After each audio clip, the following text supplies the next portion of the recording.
In this video series, we're going to give you a guide to creating a stand for your object that has parallel, or we could call it a box construction. This is the cue sheet we've been referring to, and it will still serve us. Previously, it had this X structure that some of you all are using in class, but there's a handful of you all who want to use a structure that's closer to this that we looked at in class, and that is you have a base and sometimes also a top, and you have sides. So these are more parallel, they don't cross over each other, and I just wanted to give you assistance by giving you an example of how to proceed with this kind of modeling. It'll be helpful to keep in mind the concept of working in components. So we'll be thinking about a base component, the cradle component, and these brackets. So let's head in to Fusion 360. We'll go right here to the top layer, which is activated in the browser tree. Right click or control click to create your first component. I'm going to name it base. Now that we've got something in this file, let's go ahead and save it.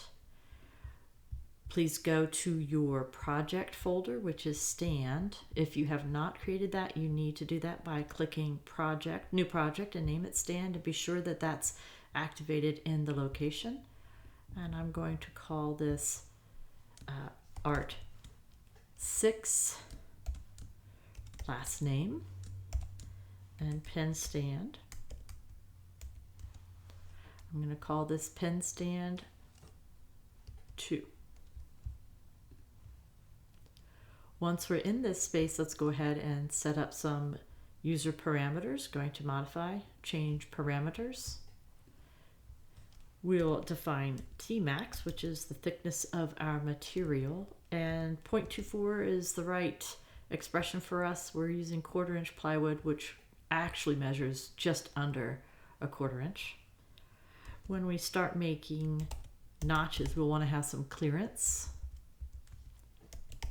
So we'll define that as 0.003. And we also want to define our tool